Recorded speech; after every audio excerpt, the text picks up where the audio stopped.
Hello बच्चों, आप सब कैसे हैं। आपने पहले वाला लेक्चर देख लिया होगा। पहले लेक्चर में हमने क्या पढ़ लिया था? पैकिंग पढ़ ली थी। और पैकिंग के साथ साथ हमने क्या पढ़ लिया था? और हमने रेडियस और एज लेंथ के बीच में क्या देख लिया था? रिलेशन देख लिया था। ये हम पढ़ चुके हैं यहाँ तक। अब हमें सबसे जो एक फार्मूला है, वैसे तो सिर्फ डेंसिटी का, जिसके बेस पे बहुत ज़्यादा न्यूमेरिकल पूछे जाते हैं कहीं पे भी, किसी भी एग्ज़ाम में हो, चाहे बोर्ड में हो चाहे कैसे भी, ये फार्मूला बहुत ज़्यादा इंपॉर्टेंट रहेगा जो डेंसिटी का है। अब नॉर्मल वे में अगर बताओ कि डेंसिटी होती क्या है, तो आप बताते हैं कि भाई मास बाय वॉल्यूम डेंसिटी होती है। अब ये जो मास होता है, आप अगर मैं आपको बोलूँ कि क्रिस्टल की डेंसिटी बताइए, आप क्रिस्टल की क्या बतानी है? डेंसिटी। तो आप एक तो सिर्फ मैं क्या बोलूँ आपको, सिर्फ एक पूरी लैटिस है, लैटिस में बहुत सारी यूनिट सेल्स हो सकती हैं, ठीक है। तो जो मास लिया जाता है बच्चों, यहाँ पे लिया जाता है मोलर मास। पर हमें क्या चाहिए? एक एटम का मास चाहिए, ठीक है ना। उस लैटिस में जैसे हमने तब एफिशिएंसी निकाली थी, तब आप एक ही वॉल्यूम ले रहे थे और उस यूनिट सेल में आपके कितने एटम यूज़ हो रहे हैं, आप उस रैंक को यूज़ कर रहे थे। सेम हमें डेंसिटी में यूज़ करना है, पर हमें मोलर मास यूज़ नहीं करना। मोलर मास होता है बच्चों एक मोल का मास, हमें तो यूज़ करना है एक एटम का मास। बात समझ रहे ना? बोलो। तो अगर हम क्या करें, अगर हम मोलर मास को नंबर ऑफ एटम से क्या कर दें, डिवाइड कर दें, तो हमारे पास क्या आ जाएगा? एक एटम का मास आ जाएगा। क्या है? एक एटम का मास आ जाएगा। उसको हम स्मॉल एम से रिप्रेजेंट कर रहे हैं। तो वही हमें करना है। डेंसिटी तो सेम है, आप डेंसिटी क्या लिखेंगे? डेंसिटी मास बाय वॉल्यूम होता है, पर मास हमें मोलर मास नहीं लेना, हमें क्या लेना है? आपको एक एटम का मास लेना है। और जितने नंबर ऑफ एटम होंगे, जो उसकी रैंक होगी, भाई बीसीसी है तो 2 होगा, एफसीसी है तो 4 होगा, और अगर आपका क्या है, सिंपल है, तो आप 1 लेंगे। और साथ में वॉल्यूम, वॉल्यूम किसकी है? यूनिट सेल की। और यूनिट सेल आप क्यूबिक मान के चल रहे हैं, तो उसकी क्या हो जाएगी? ए क्यूब हो जाएगी। और हमने क्या बोला कि जो मोलर मास है उसको हमने एटॉमिक मास में कन्वर्ट किया, तो हमने उसको किससे डिवाइड किया है? एवोगैड्रो नंबर से। एवोगैड्रो की वैल्यू क्या होती है? एवोगैड्रो नंबर की 6.022 इंटू 10 की पावर 23। अब कई बच्चे क्या करते हैं कि इसको -23 लेते हैं। बच्चों ये तो हो ही नहीं सकता। क्या नंबर ऑफ पार्टिकल माइनस में आप काउंट करेंगे? नहीं। तो आप हमेशा इसको ऐसे मत सोचना कि ये माइनस में है, ये कन्फ्यूज़न होनी ही नहीं चाहिए। क्योंकि अगर वो नंबर ही है, वो नंबर ऑफ पार्टिकल है, तो माइनस में नहीं है, वो किस में होंगे? प्लस में। तो 10 की पावर 23। समझ आ रहा है? तो ये हम अपने न्यूमेरिकल करेंगे तब सेपरेट जो लेक्चर आएगा जिसमें सारे न्यूमेरिकल होंगे, ठीक है ना।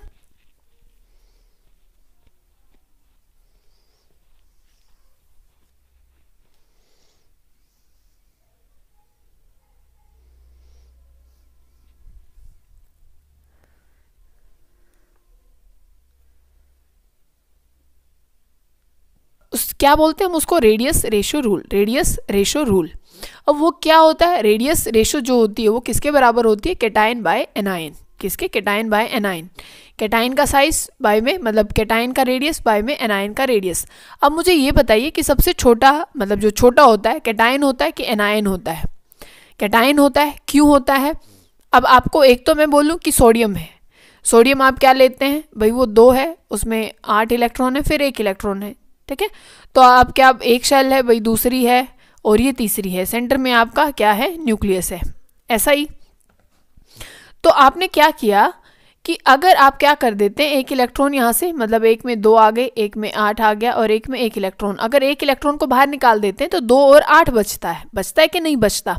तो एक शेल तो हम मानते नहीं है, फिर इसको तो हम मानते नहीं है। तो पहले साइज जो 1, 2 और 3 शेल थी, अब कितनी बच गई? सिर्फ 2। तो जो कैटायन होता है बच्चों, उसका साइज छोटा हो जाता है। याद कैसे रखोगे? देखो ये खुद ही कह रहा है मैं छोटू हूँ।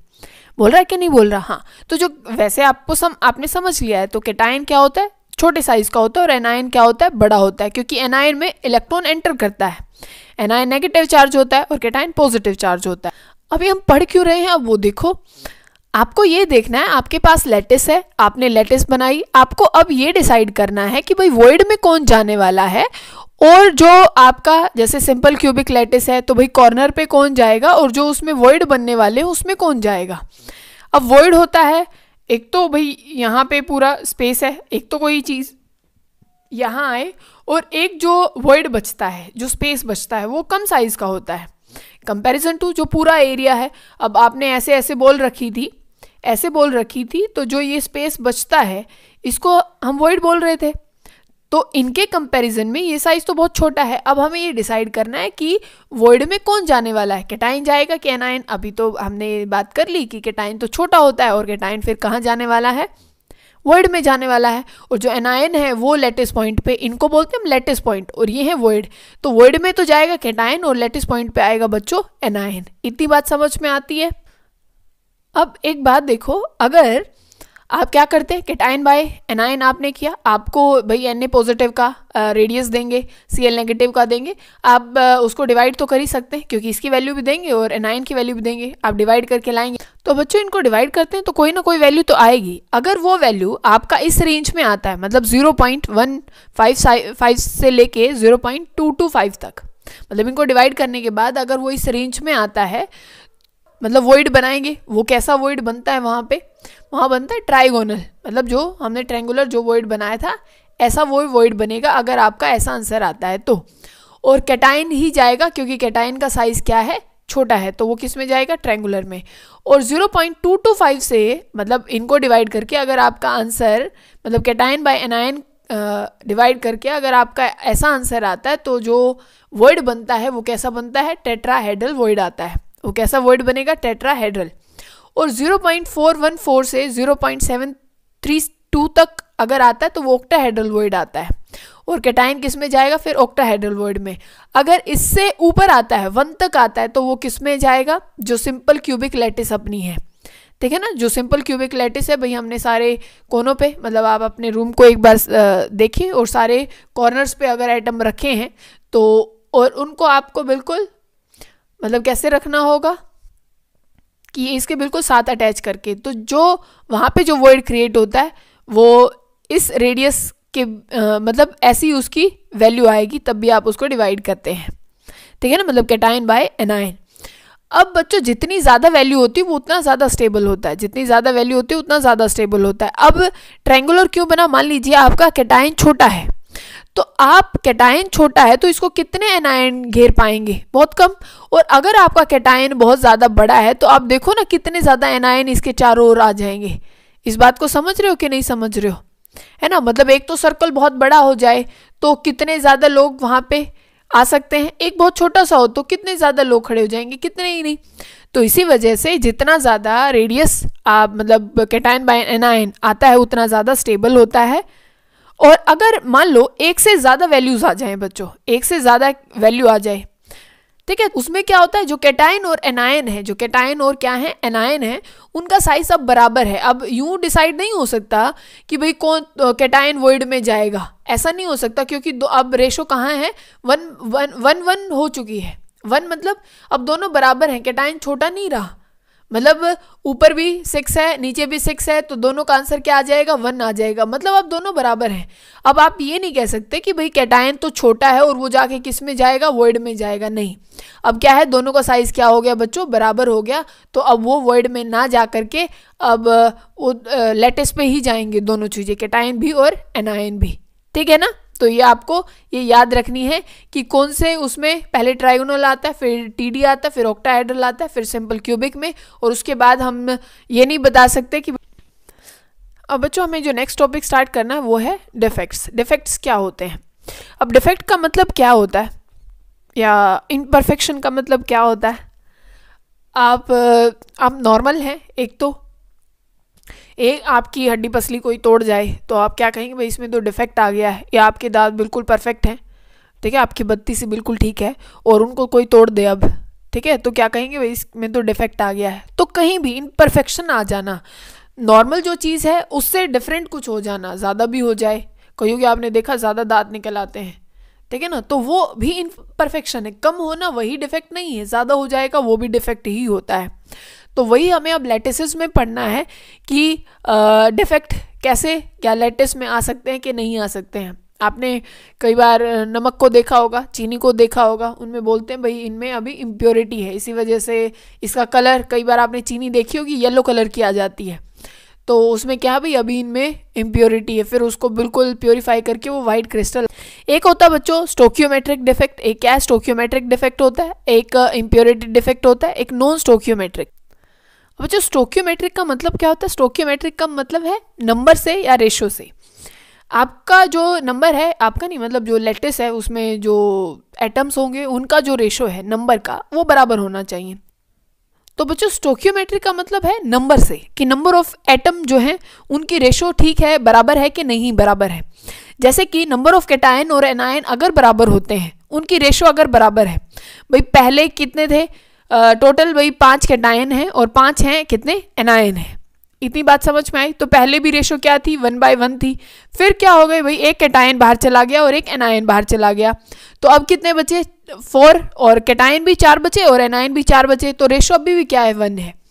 ठीक है ना। तो ये होता है स्टोकियोमेट्रिक डिफेक्ट। अगर नॉन स्टोकियोमेट्रिक का मतलब क्या है भाई, एक कैटायन बाहर चला जाए, जैसे पहले 5-5 थे, कैटायन सिर्फ कैटायन बाहर गया तो ये 5 थे, और अब कितने हो गए, 4, क्योंकि एक बाहर चला गया, और एनायन कितने हैं, अभी भी 5। तो ये नॉन स्टोकियोमेट्रिक है क्योंकि नंबर में चेंज आ गया है। इम्प्योरिटी का मतलब हमें समझ ही आता है कि भाई पहले मान लीजिए आपकी लेटेस्ट तो है एल्यूमिनियम की, और आप उसको एल्यूमिनियम को हटा के और उसमें Na डालना शुरू कर दो, तो ये इम्प्योरिटी आ गई, मतलब कुछ और भर दिया हमने। ठीक है ना। तो हम सबसे पहले शुरू करते हैं स्टोकियोमेट्रिक डिफेक्ट को। क्या है स्टोकियोमेट्रिक डिफेक्ट को? इनको क्या बोला जाता है, थर्मोडाइनेमिक डिफेक्ट भी बोला जाता है, या इंट्रिंसिक डिफेक्ट। इंट्रिंसिक का मतलब पता है हमें, अंदर की, ठीक है ना, अंदर जो होता है इंटरनल, उसको बोलते हैं। तो थर्मोडाइनेमिक डिफेक्ट या इंट्रिंसिक डिफेक्ट भी इसको बोला जाता है। तो इसमें भी 2-3 पार्ट हैं। जैसे कि पहला है जिसको हम वैकेंसी डिफेक्ट बोलते हैं। वैकेंसी का मतलब क्या है भाई, कोई चीज़ खाली है। ठीक है ना। जैसे आपको ये लैटिस दिखाई दे रही है, पहले सारे एटम रहे होंगे, तो फिर क्या है, उतना ही एक कैटायन बाहर गया, एक दूसरा एनायन बाहर गया होगा, तो अब ये क्या है, अब ये खाली हो चुके हैं, अब ये खाली हो चुके हैं, तो यहाँ जगह अभी क्या है, खाली है। तो हम यही तो बोलते हैं ना, वैकेंसी है भाई, यहाँ पे पोस्ट यहाँ खाली है, अभी तो कोई भी आ सकता है। तो यहाँ क्या है, ये वैकेंसी डिफेक्ट होता है।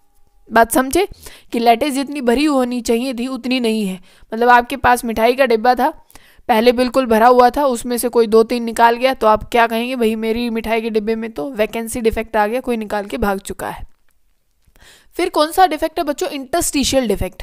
क्या है इंटरस्टिशियल डिफेक्ट? आपने क्या किया, कैटायन एनायन आपके पास थे, ये आपने बना लिए कैटायन एनायन, आप इसमें पॉजिटिव नेगेटिव लगा लीजिए डिज़ाइन के लिए, ठीक है ना, पॉजिटिव नेगेटिव बना लेना।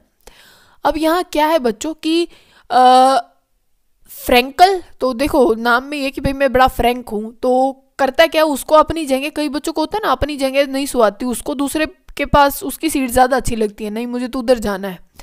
तो वो क्या है कि जहाँ उसकी पोजीशन है वहाँ ना रह करके कहीं और चिपकता रहता है, ज़्यादा ही फ्रैंक हो जाता है, यहाँ आ गया कहीं और चला गया। तो अब वो क्या कहाँ गया जाके, देखो इसको एक समय के लिए मान लीजिए कि ये पूरा भरा हुआ है, ठीक है ना, यहाँ भी एटम है, यहाँ भी एटम है, एक एटम उठ के क्या है यहाँ आके चला गया और ये जगह छोड़ दी, अब उसने खा ली।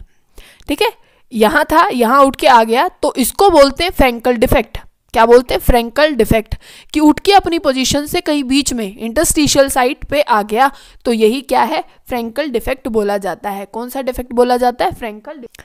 अब यहाँ इफेक्ट देखो बच्चों, क्या डेंसिटी में कोई चेंज आएगा, क्या कोई एटम हमने बाहर निकाल के फेंका है कि भाई ये 6 एटम थे, यहाँ से हमने कोई उठा के बाहर फेंका है, नहीं, अपनी लैटिस में बस उसने जगह बदल ली है, तो वो उस उधर ही क्लास में पर किसी और पे जाके चिपका हुआ है, किसी और के पास जाके बैठ गया, तो इसको डेंसिटी पे कोई फर्क।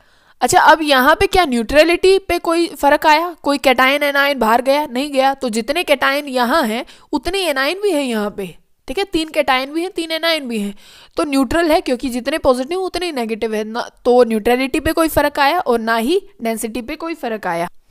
देखो ये आपको दिख रहा होगा, ये दिख रहा है आपको कि जहाँ अपनी जगह थी वहाँ छोड़ के ये कहीं बीच में बैठ गए, तो यही क्या है, इंटरस्टिशियल डिफेक्ट भी बोला जाता है, और इसी का क्या नाम दिया गया है, बोलो, फ्रैंकल डिफेक्ट, या इसको डिसलोकेशन डिफेक्ट भी बोला जाता है, क्योंकि अपनी पोजीशन से डिसलोकेट हो गया। ठीक है बच्चों, फिर एक डिफेक्ट आता है जिसको आप क्या बोलते हैं, स्कोटकी डिफेक्ट। क्या बोलते हैं, स्कोटकी डिफेक्ट। इसमें देखो अब क्या है, आपने सेम लैटिस बनाई, इसमें क्या होता है कि सेम आपके पास कैटायन है, 3 एनायन है, 3 कैटायन है, अब उसमें से एक कैटायन भाग जाएगा और एक एनायन, ठीक है, वो स्कूल में से दोनों बंक मार के, एक पॉजिटिव और एक नेगेटिव, दोनों भाग गए यहाँ से निकल के। तो अब लैटिस की क्या हालत होगी, ये 4 ही बचे हैं, ठीक है ना, बंक मार के और तो भाग गए और ये 4 बचे हैं यहाँ पे, ठीक है, 2 कैटायन और 2 एनायन। देखो न्यूट्रलिटी तो अभी भी खत्म नहीं हुई, पर यहाँ पे जो 2 और की जगह थी वो डेंसिटी कम हो गई है, ठीक है, डेंसिटी कम हो गई, पर जितने अभी भी जितने कैटायन हो उतने ही एनायन है, तो न्यूट्रल है ये लैटिस अभी भी। एक साइज की हमें के वे में डिफरेंस करना है फ्रैंकल और स्कोटकी डिफेक्ट को। तो स्कोटकी में क्या होता है कि क्या होता है, बहुत स्मॉल डिफरेंस रहेगा साइज में, क्या रहेगा, बहुत स्मॉल साइज में डिफरेंस रहेगा कि भाई जितना कैटायन होगा उतना ही लगभग क्या होने वाला है, एनायन। पर देखो क्या फ्रैंकल में ऐसा हो सकता है बच्चों, ऐसा फ्रैंकल में हो सकता है, उनमें क्या रहेगा, लार्ज डिफरेंस रहता है, क्योंकि इंटरस्टिशियल साइट पे आने के लिए, क्योंकि वो तो छोटा छोटा स्पेस होता है, बराबर तो स्पेस होता नहीं है, तो क्या होना चाहिए, थोड़ा साइज कम होना चाहिए। तो यहाँ पे जो कैटायन और एनायन के साइज में क्या होता है बच्चों, लार्ज डिफरेंस होता है, पर ऐसा स्कोटकी डिफेक्ट में नहीं होता। तो आप इसके नाम से याद रखेंगे कि स्मॉल डिफरेंस होता है साइज में, ये कह रहा स्मॉल, और इसमें क्या होता है, फ्रैंकल में क्या होता है, लार्ज डिफरेंस होता है कैटायन और एनायन के साइज में। अब देखो बच्चों ये क्या है, इम्प्योरिटी डिफेक्ट, जिसको अभी हम पढ़ रहे थे कि आपके पास ये लैटिस बना रखी है भाई, जिसमें Na है, Cl नेगेटिव है, Na पॉजिटिव है, कैटायन एनायन सारे हैं। अब आप क्या करो बच्चों कि आपने क्या किया कि आप Na पॉजिटिव, 2 Na पॉजिटिव यहाँ से बाहर निकाल दो, क्या करो, 2 Na पॉजिटिव यहाँ से बाहर निकाल दो, और कोई ऐसा एटम डाल दो, कोई, देखो अगर मैं यहाँ पे आप यहाँ पे स्टोनशियम लिखा हुआ है, आपकी मर्जी है, मान लीजिए आप मैग्नीशियम डाल दें, मैग्नीशियम की वैलेंसी भी कितनी होती है, 2 पॉजिटिव होता है, तो 2 Na और 1 मैग्नीशियम बात बराबर है, क्योंकि इन पे भी मिला के क्या है, 2 पॉजिटिव, और मैग्नीशियम पे अकेले पे क्या है, 2 पॉजिटिव। तो हमने क्या किया, 2 Na निकाल के और यहाँ इन्होंने बिठा दिया स्टोनशियम, हमने मान लीजिए हम बिठा देते हैं Mg, ठीक है ना, बात समझ गए। तो यहाँ 1 Na की तो क्या रह जाएगी, खाली जगह रह जाएगी, बोलो रह गई कि नहीं रह गई, वैकेंसी भी क्रिएट हो गई और इम्प्योरिटी भी आ गई, क्योंकि लैटिस तो थी कि इसकी Na और Cl नेगेटिव की, हमने भर दिया यहाँ पे Mg और इन्होंने डाल दिया यहाँ पे स्टोनशियम, तो इम्प्योरिटी भी आ गई और वैकेंसी भी हो गई, ठीक है ना। तो यही होता है इम्प्योरिटी डिफेक्ट कि आपको ये समझ में आना चाहिए। और हम अगर 3 Na निकाल देते, 3 Na पॉजिटिव निकाल दो और इसमें एक क्या भर दो, एल्यूमिनियम 3 पॉजिटिव, क्योंकि ये इन्हीं के बराबर है ना, ये अकेला 3 पॉजिटिव ले रहा है और ये 3 मिलके ले रहे हैं, तो यहाँ पे 3 Na की जगह हमें 3 Na निकालने पड़ते और एक एल्यूमिनियम भर देते, बस, ठीक है ना। अब हम नॉन स्टोकियोमेट्रिक डिफेक्ट पढ़ रहे हैं बच्चों, ध्यान से देखना, इसमें मेटल एक्सेस और मेटल डेफिशिएंट डिफेक्ट हमें पढ़ना है। मेटल एक्सेस में क्या हो सकता है, मेटल एक्सेस मतलब कि भाई कोई पॉजिटिव चार्ज ज़्यादा होना चाहिए, मतलब जैसे Na पॉजिटिव ज़्यादा हो जाए या कोई भी मेटल ज़्यादा हो जाए, कैटायन ज़्यादा हो जाना चाहिए, क्योंकि कैटायन मेटल पे ही क्या आता है, पॉजिटिव चार्ज आता है, वो ज़्यादा होना चाहिए। अब इसका एक स्पेशल नाम भी है, आप देखो आपके पास एक लैटिस है जो Na पॉजिटिव और Cl नेगेटिव की ही है, क्या है उसमें, Na पॉजिटिव है, Cl नेगेटिव है, Na पॉजिटिव है, Cl नेगेटिव है। अब यहाँ हुआ क्या बच्चों कि आप यहाँ क्या करते हैं, सोडियम वेपर मतलब बाहर, इस लैटिस के बाहर सोडियम वेपर का वो करते हैं, ठीक है, सोडियम वेपर बाहर चल रहा है, तो Cl नेगेटिव क्या है, बाहर की तरफ ज़्यादा अट्रैक्ट हो जाता है, Cl नेगेटिव, क्योंकि सोडियम बाहर है, लैटिस के बाहर क्या है, सोडियम वेपर्स हैं, तो Cl नेगेटिव बाहर ज़्यादा अट्रैक्ट हो रहा है और वो क्या करता है कि यहाँ इलेक्ट्रॉन छोड़ जाता है, इलेक्ट्रॉन तो छोड़ जाता है, खुद बाहर भाग जाता है Na से रिएक्ट करने के लिए। तो अब इस लैटिस में क्या हुआ, ये Na पॉजिटिव है, ये Na पॉजिटिव है, और यहाँ Cl नेगेटिव की जगह एक इलेक्ट्रॉन आ गया, और यहाँ पे क्या है, एक Cl नेगेटिव है, ठीक है, ध्यान से समझना, Cl नेगेटिव है। तो अब यहाँ हुआ क्या कि अब देखो एक कैटायन मतलब एक एनायन यहाँ क्या है, बाहर भाग गया, और अब मेटल अपने आप क्या हो गई, ज़्यादा हो गई, मेटल क्या हो गए, अपने आप ज़्यादा हो गए, क्योंकि एक कैटायन, क्योंकि एक क्या है, एनायन यहाँ से, क्योंकि एक एनायन यहाँ से भाग गया, तो कैटायन अपने आप क्या हो गए, ज़्यादा, तो इसी को क्या बोलते हैं, मेटल एक्सेस डिफेक्ट। अब क्या हुआ, इसी को हम फेबर सेंटर भी बोलते हैं, एफ सेंटर डिफेक्ट भी इसको बोला जाता है, क्या बोला जाता है, एफ सेंटर। ये जो क्रिएट हुआ है ना बच्चों, इसको बोलते हैं हम एफ सेंटर, क्योंकि इस इलेक्ट्रॉन की वजह से अब इसमें कलर आना शुरू हो जाता है, इस लैटिस में क्या है, कलर आना शुरू हो जाता है, क्योंकि फेबर का मतलब ही कलर होता है, बात समझ गए। तो इसको क्या बोलते हैं हम, एफ सेंटर इसको बोलते हैं, जिसकी वजह से कलर आता है। और अब ये इलेक्ट्रिसिटी भी कंडक्ट कर सकता है, क्योंकि पहले तो लैटिस में क्या था, सब कुछ ऐसे कॉम्पैक्ट था। क्योंकि आपने पढ़ा है कि जो भी अपना लैटिस होती है NaCl की, तब सॉलिड स्टेट में होता है, तो वो इलेक्ट्रिसिटी कंडक्ट नहीं कर सकते। पर अब बच्चों क्या हुआ, इलेक्ट्रॉन फ्री हो गया है, इलेक्ट्रॉन फ्री हो गया, तो अब ये कंडक्ट भी कर सकता है इलेक्ट्रिसिटी को। अब देखो मेटल डेफिशिएंसी में क्या हो सकता है, मेटल डेफिशिएंट में कैसे हो सकता है, मेटल डेफिशिएंट कैसे हो सकता है। अब आपने क्या किया, आपके पास था एक लैटिस है जिसमें क्या है, F2 पॉजिटिव है और O2 नेगेटिव है, ठीक है ना, ये लैटिस है आपके पास। तो हमने क्या किया कि आपके पास पूरी लैटिस आपने बना रखी है जिसमें F2 पॉजिटिव है, Fe2 पॉजिटिव है, O2 नेगेटिव है, ऐसे है। तो हमने क्या किया, तो यहाँ क्या किया बच्चों, अब इम्प्योरिटी नहीं करनी, अब की बार डालना Fe है, और आप और मान लीजिए और Fe इसमें लगा लीजिए, बराबर बराबर लगा लेना Fe भी, और उतने ही क्या कर लेना 2 नेगेटिव, मतलब ऑक्सीजन 2 नेगेटिव लगा लेना। अब आप क्या करो, 3 Fe2 पॉजिटिव यहाँ से बाहर निकाल दो, ठीक है, एक ये बाहर निकालो, एक ये बाहर निकालो, एक ये बाहर निकालो, कितने हो गए, Fe2 पॉजिटिव हमने कितने बाहर निकाल दिए, 3 बाहर निकाल दिए। और अब क्या करो, Fe क्या बच्चों, Fe3 पॉजिटिव 2 डाल दो यहाँ पे। ऐसा क्यों किया, क्या किया हमने कि हम क्या बोल रहे हैं कि 3 Fe2 पॉजिटिव तो बाहर निकाल दो, और क्या डाल दो, 2 Fe3 पॉजिटिव डाल दो। तो लैटिस में क्या हुआ होगा, क्योंकि चार्ज तो देखो बैलेंस हो गया, चार्ज तो इसी ने, क्योंकि इस पे 3 पॉजिटिव चार्ज है और है तो इस पे भी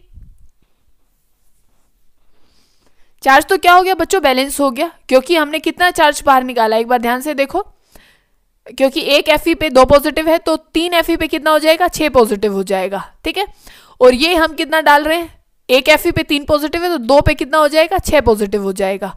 तो चार्ज तो हम बैलेंस कर रहे हैं, पर हुआ क्या, आपने 3 Fe निकाले और 2 Fe डाले, 3 निकाले तो 3, मतलब आपने 3 बर्फी निकाल दी किसी की, और आप उसमें क्या कर रहे हैं, ले तू ये 2 ले ले, बात समझ के ना। तो उसकी में तो डिफेक्ट आया ना, एक जगह तो उसकी खाली रह जाएगी, क्योंकि आप 3 उठा के लेके गए हैं, तो आप ये कहेंगे नहीं भाई ये ज़्यादा अच्छी वाली बर्फ़ी है, तू ये ले ले, पर उसके में तो डिफेक्ट आ गया ना, क्योंकि उसकी एक डिब्बे में खाली जगह रहेगी। तो यही क्या होता है, मेटल डेफिशिएंट डिफेक्ट हम इसको बोलते हैं, ठीक है बच्चों। तो यहाँ हमारा चैप्टर खत्म हो